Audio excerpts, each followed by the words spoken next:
Welcome all student में Nifty का analysis देख लेते हैं। कल है फ्राइडे, तो क्या डायरेक्शन होगी मार्केट की, क्योंकि कहीं ना कहीं सेलिंग मार्केट अभी दिख रहा है। तो क्या कोई रिकवरी की पॉसिबिलिटी है, यहाँ पे कहीं सपोर्ट है या फिर और गिरेगा, हम प्राइस एक्शन देख लेते हैं।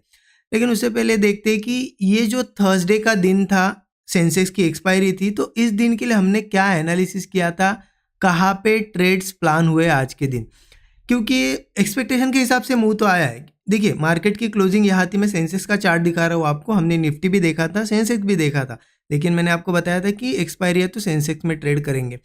तो उस हिसाब से सेंसेक्स में आज ट्रेड मैंने बनाया है। लेकिन देखिए एक चीज़ समझिए कि एनालिसिस क्या था हमारा, कि यहाँ पे क्लोजिंग है, मैंने आपको बताया था कि यहाँ से और सेलिंग पॉसिबल है। 83,350 के आसपास सपोर्ट है, यहाँ पे सपोर्ट नहीं है। तो मार्केट ओपनिंग के बाद भले ही ऊपर जाता हुआ दिखे, लेकिन वो लास्ट में सपोर्ट टेस्ट करने आएगा। बिल्कुल वैसा हुआ। मार्केट ने आज क्या किया, ओपनिंग थोड़ी सी छोटी सी गैप अप दी सेंसेक्स में और एक ग्रीन कैंडल बनी, ऊपर जाने की कोशिश हुई। मतलब यहाँ बायर्स को कहीं ना कहीं इन्वाइट किया गया है, और बायर जैसे फंसे फिर मार्केट वहां से सेकंड कैंडल के बाद ही वीकनेस दिखाते हुए नीचे की साइड आया है। अब यहाँ एंट्री कहाँ बन सकती थी, देखिए अगर टेक्निकली देखा जाए एंट्री यहाँ टॉप पे तो नहीं बन सकती थी, क्योंकि इतनी बड़ी ग्रीन कैंडल के बाद हम सीधा तो जज नहीं कर सकते थे मार्केट को कि यहाँ से गिरेगा। हमें कहीं ना कहीं सेटअप चाहिए था। वो सेटअप यहाँ पे बना। यहाँ पे आप देखो मार्केट यहाँ से नीचे आया, सपोर्ट बनाने की कोशिश की, एक ब्रेकआउट भी दिखाया। क्योंकि मार्केट देखिए गिरना होता है तो दो तरीके से गिरता है, एक तो वीकनेस दिखाएगा, फिर ब्रेकडाउन दिखाएगा, या फिर एक ब्रेकआउट क्रिएट करेगा, फेक ब्रेकआउट, और फिर जैसे ही ट्रैप हो जाए बायर फिर गिरेगा। तो वो आज के दिन वैसा सेटअप बना। यहाँ पे देखिए एक ब्रेकआउट बना और इस कैंडल ने सीधा क्या हुआ, यहाँ हमें इंडिकेशन दे दिया फेलियर का। ठीक है, अब यहाँ पे क्या हुआ ना, तो यहाँ पे एंट्री बन सकती थी, हो सकता है बहुत से लोगों ने ली, लेकिन मैं यहाँ वेट कर रहा था कि चलो ये कैंडल ने ब्रेकआउट दिया है तो नेक्स्ट कैंडल क्या होती है, कभी कभी रुकती है, फिर ये ग्रीन बन जाती है कभी कभी। इसलिए मैं वेट कर रहा था कि यहाँ पे कहीं ये कैंडल रुके, मैं यहाँ एंट्री बना लूँ, यहाँ पे कहीं स्टॉप लॉस लगा के यहाँ तक का एक टारगेट का मेरा प्लान था।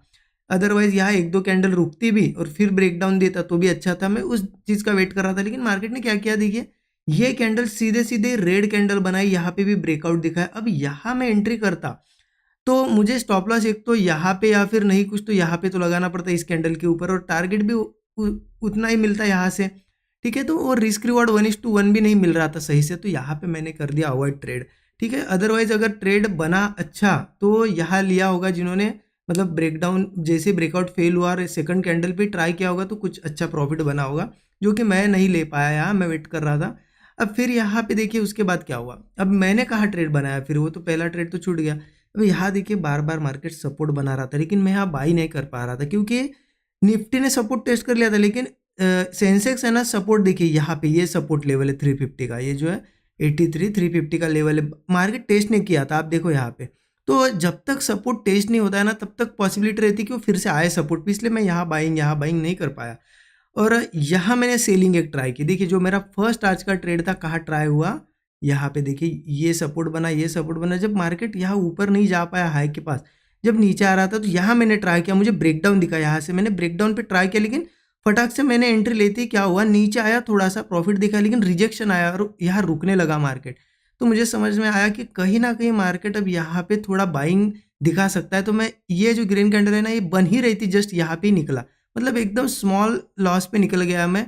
देखिए एग्जिट बहुत इंपॉर्टेंट होता है, अगर आप मार्केट को जल्दी से समझ पाओ कि आप गलत हो रहे हो तो एग्जिट करना बहुत अच्छा होता है। मैं यहाँ एग्जिट कर दिया तो अच्छा हुआ, अदरवाइज मुझे बाद में तो प्रॉफिट हो ही जाता, लेकिन मुझे इतना बड़ा लॉस देखना पड़ता, जो कि मैं नहीं देखता, मैं कहीं बीच में निकल जाता, लेकिन कहीं ना कहीं बड़ा ही लॉस होता है। इस वजह से मैं यहाँ एग्जिट किया, वो अच्छा था। मार्केट ने फिर यहाँ पे देखिए ब्रेकआउट वगैरह दिखाया फेक, और फिर जाके नीचे आया। तो उसके बाद देखिए ये मेरा एक फर्स्ट ट्रेड था जो मैं जल्दी एग्जिट कर दिया। उसके बाद मार्केट यहाँ मेरे हिसाब से चल नहीं रहा था, मतलब मार्केट ने मोमेंटम हमारे हिसाब से ही दिया है, लेकिन मार्केट आप देखो ना कहीं एक रेंज में ही था ऐसे ऐसे, तो कहीं खास ऐसे सेटअप नहीं बन पाई। एक जो सेटअप बना था वहाँ पे वो सेटअप मतलब मोमेंटम नहीं आ पाया, तो मैं निकल गया, बाकी मैंने कोई ट्रेड नहीं लिया। आप ज़रूर मुझे कमेंट में बताइए आपने कहाँ ट्रेड प्लान किया। तो ये मेरा आज का सेंसेक्स का ट्रेड था। अब कल क्या कर सकते हैं हम, देखिए कल के लिए हम करने वाले निफ्टी में ट्रेड, तो निफ्टी का एनालिसिस देख लेते हैं। निफ्टी के चार्ट पे आ गए। देखिए मैं डेली चार्ट पे एक बार आपको ले जाता हूँ। डेली चार्ट पे क्योंकि यहाँ कुछ चीज़ें हैं जो देखनी पड़ेगी हमें। देखिए डेली चार्ट पे मैं एक ट्रेंड लाइन मार्क करता हूँ सबसे पहले।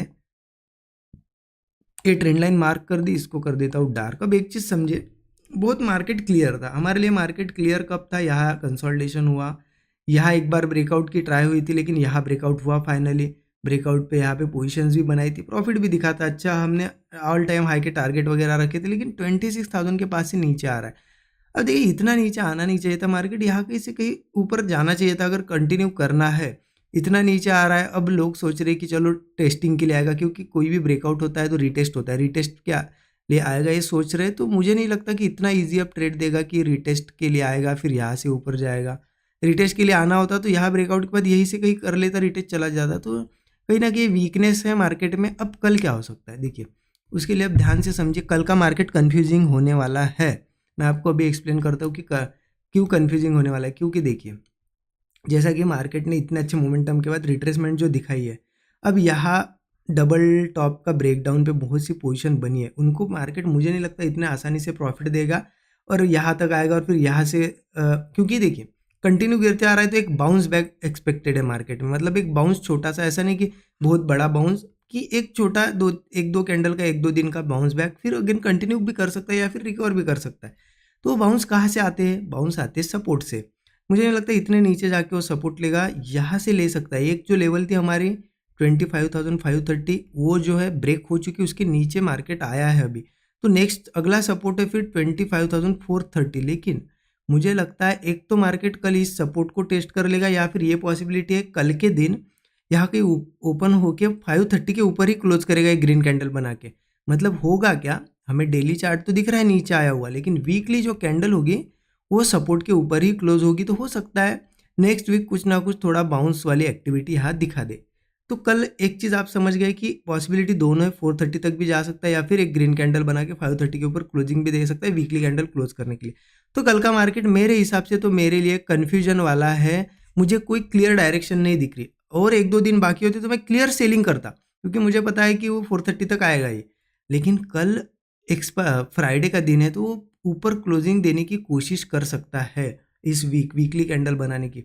तो फिर करे क्या? फिर कल क्या कर, ट्रेड ही अवॉइड कर दे? देखिए कर क्या सकते हैं, मैं पर्सनली क्या करूँगा आपको बताता हूँ। 15 मिनट चार्ट पे चलो।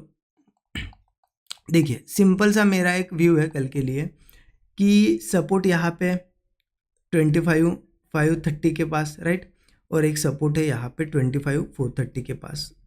अब मैं क्या करूँगा कल की, जिस तरीके से मुझे मार्केट दिखा रहा है मैं उसके हिसाब से चलूँगा, 1 से 2 ट्रेड लूँगा। मतलब ज़्यादा दिमाग नहीं लगाने वाला हूँ कल मैं, जो मार्केट मुझे दिखाएगा वैसा मैं ट्रेड बनाऊँगा।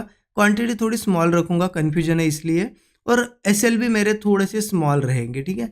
अब मतलब क्या करूँगा एग्जैक्टली देखिए, अगर मार्केट मान लो यहाँ कहीं सीधा ही गैप डाउन वगैरह होता है तो फिर तो मेरे लिए भी क्लियर है, मार्केट सीधा गैप डाउन या कुछ करके 430 पे आता है, यहाँ कुछ सपोर्ट वाली एक्टिविटी दिखाता है, ब्रेकआउट वगैरह दिखाता है, तो मैं सीधा बाइंग करूँगा, ये मेरे लिए क्लियर है। बट मार्केट अगर इनकेस यहाँ कहीं बीच में ओपन हुआ या गैप अप हुआ तो मैं मार्केट का ये देखूंगा बिहेवियर, क्योंकि कंटिन्यू गिरते आया है। मान लो यहाँ कहीं ओपन हुआ, मार्केट अगर सस्टेन कर गया 530 के ऊपर और ब्रेकआउट जैसा बना रहा है, तो मैं उस हिसाब से बिल्कुल जो दिखा रहा है वैसे बाइंग करूंगा। क्वांटिटी छोटी रहेगी, स्टॉप लॉस भी छोटा रहेगा, जैसे ही मूव आएगा ट्रेल भी करूंगा। जो भी मिलता है बाउंस बैक 1:3 1:4 का जो भी टारगेट मिलता है मैं लूँगा। अगर इन केस मार्केट ने मान लो मुझे यहाँ पे गलत साबित किया, कोई ऊपर जाता हुआ दिखा ब्रेकआउट या कुछ दिखा और फेल हो गया, मार्केट नीचे आने लगा, तो मैं वेट करूंगा थोड़ा कि नीचे आने के बाद क्या फिर से सस्टेन करके कोई फिर से नीचे आता है, मतलब कोई फ्रेश ब्रेकडाउन बनता है, तो मैं पुट भी ट्राई करूंगा। क्योंकि देखिए अगर ये सस्टेन करना है, ब्रेकआउट दे के सस्टेन कर जाएगा, वीकली कैंडल ग्रीन ऐसी बन जाएगी, बट मतलब डेली कैंडल कल की ग्रीन बन जाएगी, बट अगर वीकनेस ही वीकनेस दिखती है तो फिर ये सपोर्ट तक कल आ जाएगा। तो मैं दोनों हिसाब से प्ले करूंगा कल। एक बाइंग का अगर ट्रेड बनता है तो बाइंग भी ट्राई करूंगा, अगर वीकनेस ही रहती है तो फिर सेलिंग ट्राई करूंगा। तो कल का मार्केट देखिए ज़्यादा कुछ ट्रेंड वगैरह डिसाइड करने की ज़रूरत नहीं है, बिहेवियर जो भी रहेगा मार्केट का या फिर जो भी सेंटिमेंट रहेगी उस हिसाब से मैं प्लान करूंगा। अदरवाइज मार्केट मान लो बीच में ही घूमता हुआ दिख रहा है, कोई क्लियरिटी नहीं दिख रही है, तो मैं फिर अवॉइड कर दूंगा। फिर कल जो है डिसाइड भी हो जाएगा, एक तो इसके ऊपर क्लोजिंग देगा या फिर नीचे देगा, तो हमें क्लियर हो जाएगा कि अब आगे क्या करना है, क्या हमें कुछ बाइंग करनी है या फिर सेलिंग कंटिन्यू करनी है, ठीक है। तो ये मेरा एनालिसिस है। देखिए कुछ ऐसे भी दिन होते हैं कि कभी कभी क्लियरिटी बिल्कुल नहीं रहती मार्केट में, तो ऐसे टाइम क्या करना है आप समझ गए, ज़्यादा दिमाग नहीं लगाना, 1 से 2 ट्रेड मार्केट के बिहेवियर के हिसाब से लेने, अगर गलत हो जाते हैं तो एक्सेप्ट करना है। अगर अदरवाइज आप लड़ोगे कि मार्केट ऐसे कैसे मुझे मेरे एसएल ले रहा है, तो आप साइडवेज में फंस के बहुत बड़े लॉसेस भी कर सकते हो। जैसा कि देखिए आज का भी दिन भी साइडवेज था, इतने साइडवेज दिन में लोग बहुत ज़्यादा कंप्लेंट्स रहती है कि मेरे 4 ट्रेड हो गए, 5 ट्रेड हो गए, कैपिटल वाइप आउट हो गया। देखिए अगर सही सेटअप पे ट्रेड करो ना, इतने साइडवेज दिन में भी एक ट्रेड में काम हो जाता है। मैंने आज सिर्फ एक ट्रेड लिया सही सेटअप पे, और वो भी नहीं चला तो मैंने क्विकली एग्जिट कर दिया और कोई ट्रेड नहीं लिया। लोग क्या करते हैं ना कि जो जिस डायरेक्शन में मार्केट जा रहा है, अगर ग्रीन कैंडल बन रही है कॉल लेंगे, रेड कैंडल बन रही है पुट लेंगे, ऐसा नहीं करना है। सेटअप पे ट्रेड प्लान करो, सही सेटअप पे प्लान करोगे तो साइडवेज के दिन भी 1 से 2 ट्रेड ही बनेंगे, ज़्यादा ट्रेड नहीं बनेंगे। इस चीज़ का ध्यान रखना। आई होप आपको समझ में आया होगा एनालिसिस। बाकी कल मैं एनालिसिस आपको दे दूंगा नेक्स्ट वीक के लिए, क्या करना है क्या नहीं, क्या प्लानिंग रहेगी। Thank you so much everyone.